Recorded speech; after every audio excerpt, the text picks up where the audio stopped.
Week 8. Welcome back. Week 8 it is.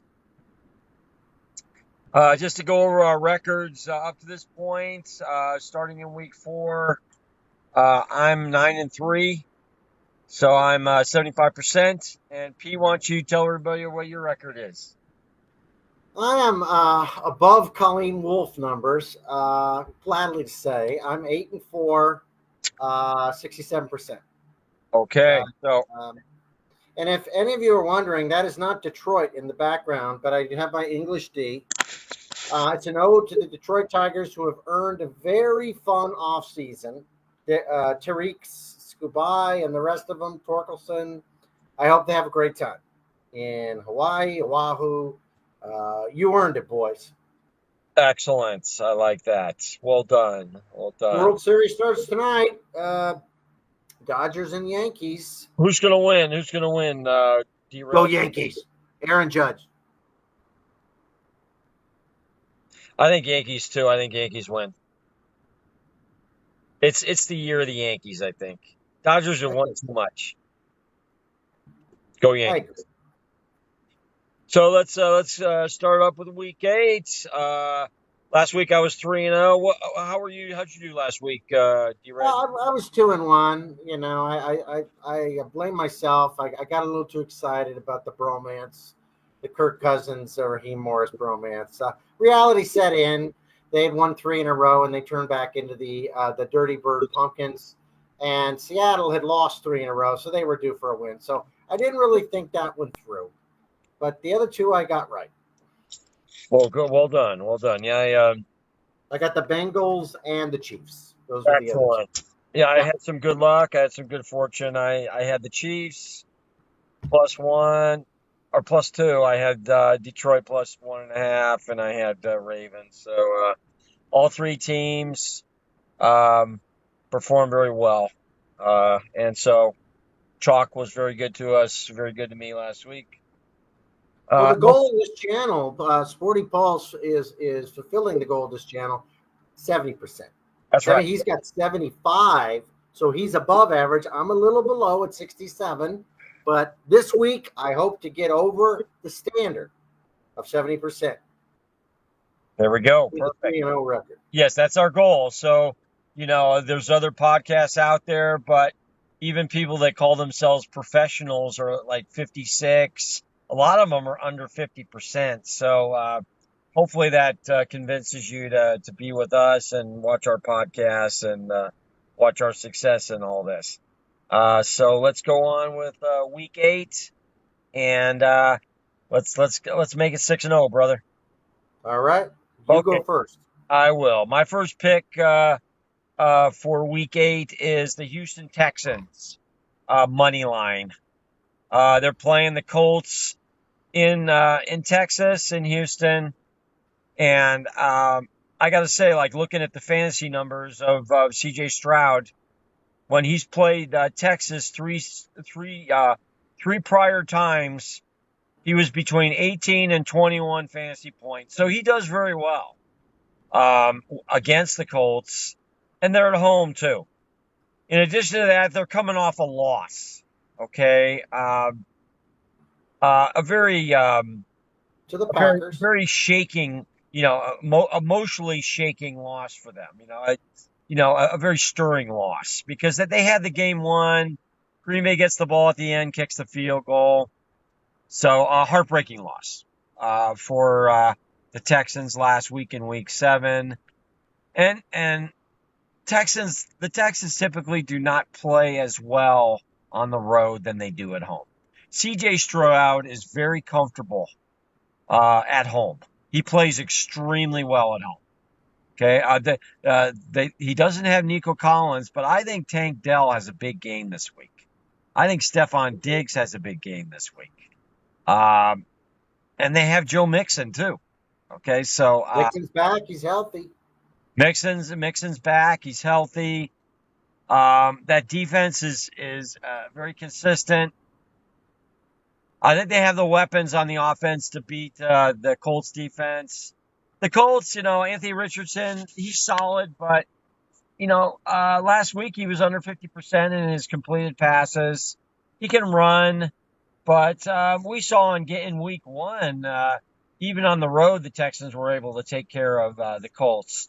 And they kept them in the game, but in the end, their dominance prevailed, and they beat them in week one. So I don't think it's going to be close this time.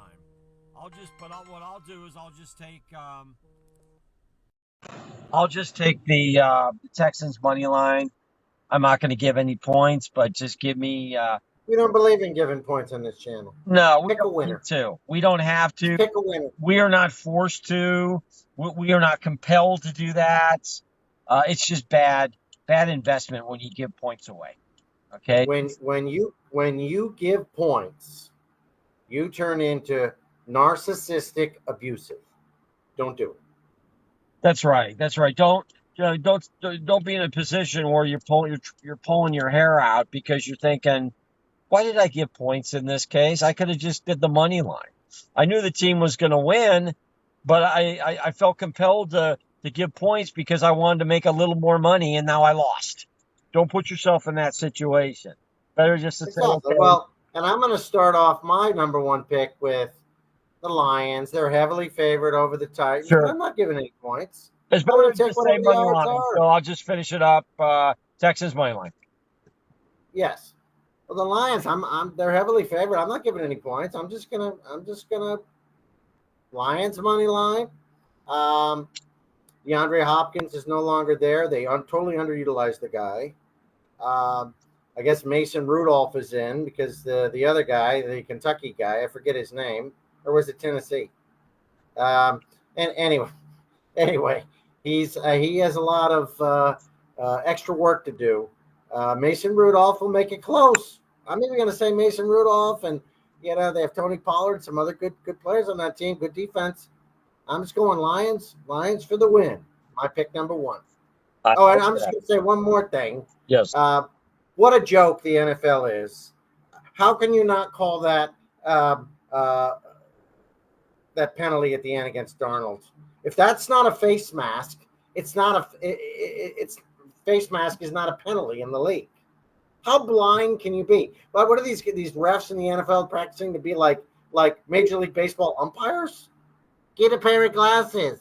Get a pair of glasses. Exactly. No, anyway. I agree with you 100%. Okay, first of all, there was a penalty. Okay, how did they miss that? There's six referees standing there, and nobody sees the obvious head jerk. Okay. No one had a direct view of the quarterback. I'm sorry. Isn't everybody watching the quarterback? Exactly. And then the other thing is, okay, and then the announcers, Al Michaels and Herb Street, okay, they're saying, they kept saying it's not reviewable. It's not reviewable. Why wouldn't that be reviewable? Okay, obviously it should be reviewable. Okay, obviously that's a key point in the game. He grabbed his face mask and yanked him down, and then exactly he yanked him down by the face game mask. Now, not reviewable. Whoa. Nobody saw it. None of the refs saw it, and they're not going to review it. 80 million people on television saw it, but the six guys who were paid not to see it didn't see it. They wanted the Rams to win, so that division could be closer.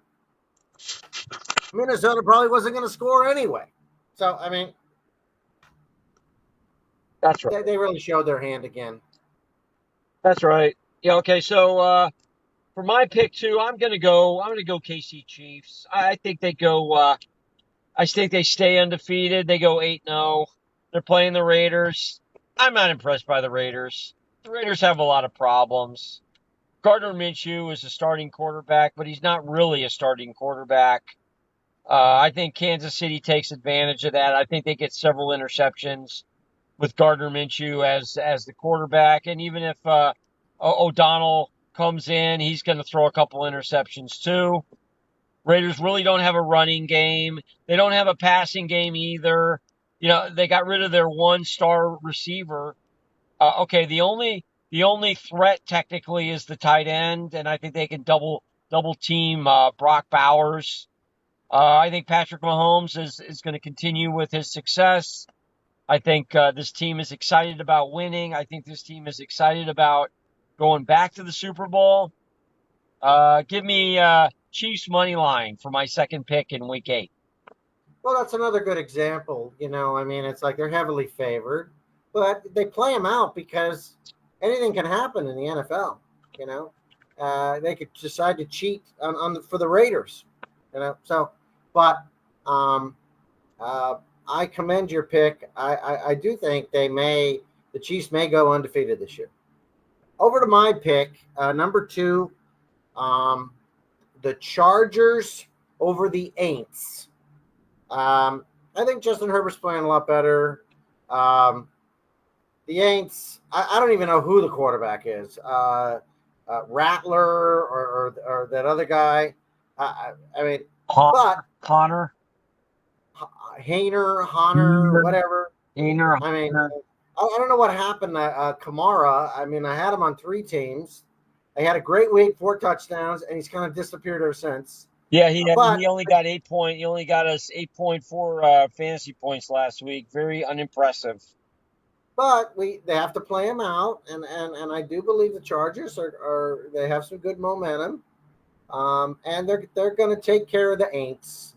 So Chargers money line. There you go. I like that pick. I like that. Chargers are coming off a loss. I think they want to. They lost to the Cardinals on a last minute field goal. I'm sure they're upset about that.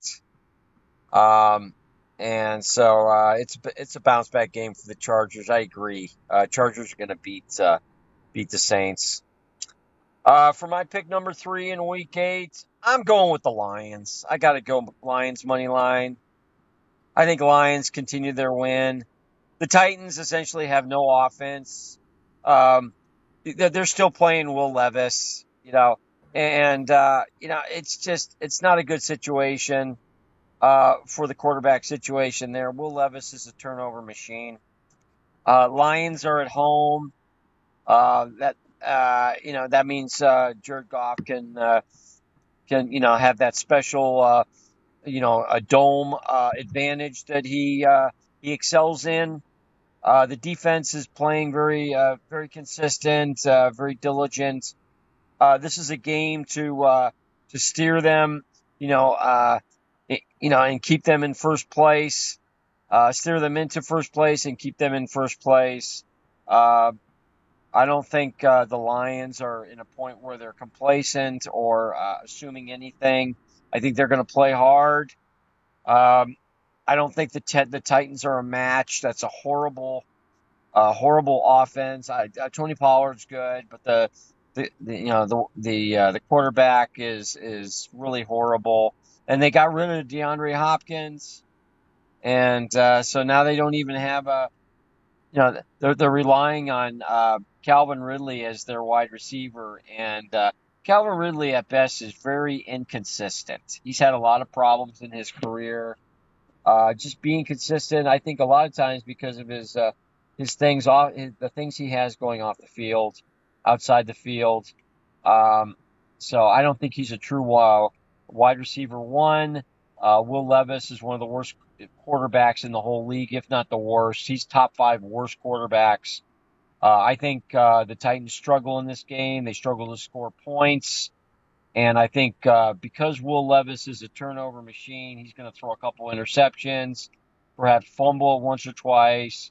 This is a game for Lions to strengthen their first place aspirations in their division. So give me Lions money line in my pick number 3 in Week 8. Very nice. Okay, I'm going to do my Jim Beam Black. Very nice for Grandpa. There you go. All right, my third pick is going to be the Broncos. Broncos look good. They are playing the lowly Panthers. I think the Panthers are going to go like 1-16. But don't underestimate them. They cheated for the Panthers against the Raiders a few weeks ago. So that guy Tapper is the owner. He could try and talked Goodell into another win. So again, these aren't slam dunks. No, Um, I you know I think Sean Payton's developed a great team, a great defense. Bo Nix has a lot of potential. Williams as a running back. You know, um, Broncos they will win against the Panthers. They'll put the W up for the city of Denver. That's my pick number 3. Broncos money line. excellent. I like that. I like that pick. Yeah, and let's take this time just to review what D-Reg and I talked about earlier. The point of our podcast here is we want to get you winners. Okay, so we don't mess around here. We want to get you at least 70% winning, and when you do that, you're very profitable. Now we're not into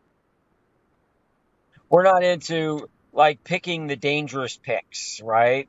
Or, going out of our way to pick an underdog that might win but probably will lose, and then, picking a team that's given a couple points but they're going to get blown out anyway, right? So instead of doing that, what we do in this podcast is we give you winners. We give you, teams we think they're actually going to win. Now, what you can do is instead of risking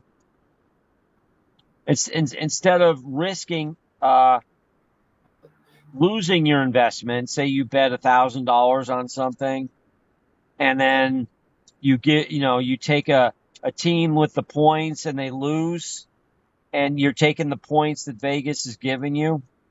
Instead of doing that, if you put $1,000 on a team that you know is going to win, for example, the Texans this week, one of my picks, you might not make 90% of what you invested, but you're going to make 60% of what you invested. So you bet 1,000, you make 600, right? Whereas if you're going to give points, maybe the team that you knew was going to win is not going to care how many points they won by, and that's really the problem. That's, D-Reg and I have talked about that. We want you guys to make money. So we're giving you picks we're giving you teams that we honestly believe are going to win. Okay. They play them out. I mean, nothing is what was that? Week 3 was the total upset week. It was unbelievable. Yeah. One of my straight bets, not one of my 3, is the Packers against the Jaguars. I mean, got to play it out. The Jaguars played well last week. They could very well beat the Packers, but I'm good with my straight pick for the Packers. So anyway, this guy is a 75%. So if you listen to his picks, you're going to go 75%. I think he's going to go more toward 80, 85 after this week. Thank you, brother. Yeah. Don't be a narcissistic, abusive person and try to pick that dog. There's no reason to pick the dog. That's right. Pick the winner. Don't bet on bad teams. Bet on good teams. Bet on good teams. Don't put your faith in bad teams, right? Because a bad team, by definition, is a bad investment, right? So why would we put bad investment? It's like when we're playing the stock market, okay? And there's 2 companies we could invest in the stock market, okay? Are we going to invest in a company that's creative and exciting and is innovative and stirs a lot of excitement and enthusiasm in their product and their services? Or are we going to bet on a company that's that's struggling, laying off people, not very creative, not very exciting or enthusiastic about their products and their services, and not very optimistic about their future? We want to invest in the former team, the former company. The team, the company that has new, exciting, innovative products and services, that's looking forward to the future, that doesn't lay people off, but actually is hiring and acquiring, new companies. So, D-Reg and I want you to draw that analogy to the sports investment markets, where we're going to give you good picks. We're going to give you we're going to pick good teams. We're going to pick good teams that have good stats associated with them. We're not going to give you teams that are floundering, teams that are bouncing back from one or two bad weeks in a row. Well, 1 week is okay, but if it's several weeks in a row, the chance of them winning, is lower, a lot lower. The chance of them covering the spread, like, for example, we're never going to give you the Panthers. Never going to give you the Panthers. They're floundering. As D-Red said earlier, they probably won't win another game. They didn't win any games with Bryce Young. Andy Dalton gets in there and wins one game, and he's losing all the other games. So, these teams are not good investments. The Panthers and some of these other, like the Raiders. The Raiders aren't a good team to invest in. They've been losing like crazy. These teams that give away their star players, okay, we can't really put a lot of faith in them. Okay, like, for example, the Titans this week. Okay, why would you get rid of DeAndre Hopkins? I mean, he's a very viable, vibrant, wide receiver 2. In some cases, we could still say he's a wide receiver 1. Okay, because of his toughness and because of his great hands. So it's one of the reasons I'm going with the Chiefs.